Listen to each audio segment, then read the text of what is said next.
Ready start. जब भी किसी अनिश्चित परिवर्तन का समय आता है तो मन भय से कांप उठता है। स्थिरता हमें सुरक्षा का भ्रम देती है, जबकि प्रवाह हमें अनिश्चितता के सागर में उतार देता है।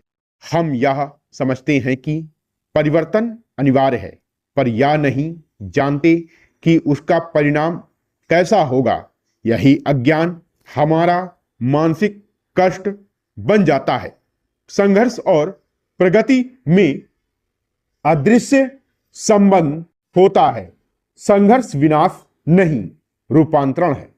जो टूटता है वह समाप्त नहीं होता, वह अपनी पूर्व आकृति का परित्याग करता है ताकि नवीन अर्थ ग्रहण कर सके।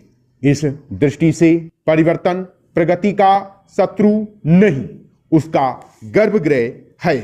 पैरा देश में हो रहे तीव्र आधारभूत विकास के चलते शहरीकरण तेजी से हो रहा है, जिस कारण जन सुविधाओं में हुए त्वरित वृद्धि के कारण कई प्रकार के आधारिक पर्यावरणीय दुष्परिणाम सामने आने लगे हैं। शहरों में मानवीय गतिविधियों से उत्पन्न अपशिष्ट अर्थात कूड़ा प्रबंधन सबसे बड़ी गंभीर समस्या बनता जा रहा है। देश के अधिकांश राज्यों के शहरों में कूड़ा जिस मात्रा में प्रतिदिन उत्पन्न होता है, उसी मात्रा में उस कूड़े का संपूर्ण प्रबंधन नहीं हो पा रहा है। परिणाम स्वरूप गलियों और सड़कों पर कूड़ा फैला रहता है। सबसे ज्यादा बुरा हाल उत्तर पूर्वी राज्यों के शहरों का है, जहां पर कूड़े की निस्तारण दर 30% से भी कम है। पैरा ट्रंप की दुनिया में किसी स्थापित कूटनीतिक परंपरा और अंतर्राष्ट्रीय कायदे कानून की कोई गारंटी नहीं है।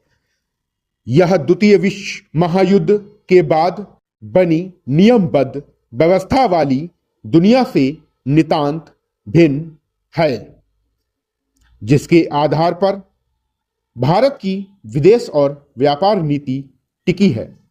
जिस गुटबाजी से भारत को परहेज था, वह सोवियत संघ के विघटन से टूटी और दुनिया एक ध्रुवी बन गई।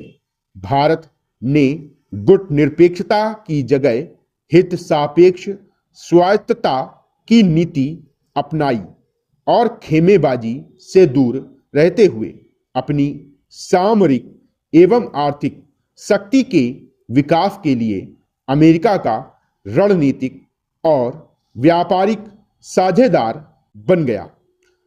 भारत से पहले चीन ने भी गुटबाजी छोड़कर अपने सामरिक हितों की रक्षा करते हुए अमेरिका के साथ व्यापारिक साझेदारी की, जिसकी बदौलत आज वह अमेरिका को हर क्षेत्र में चुनौती देने की स्थिति में आ गया है। ट्रंप खुद चीन को G2 का दूसरा जी यानी दूसरी महाशक्ति मान चुके हैं। रूस को वे सामरिक महाशक्ति मानते हैं, लेकिन वह वैश्विक शक्ति संतुलन की तीसरी धुरी बनने की स्थिति में नहीं है। यूक्रेन युद्ध और आर्थिक प्रतिबंधों ने उसे चीन के खेमे में पहुंचा दिया है, यानी दुनिया एक बार फिर दो खेमों में बढ़ती दिख रही है। जबकि भारत बहुपक्षीय व्यवस्था चाहता है।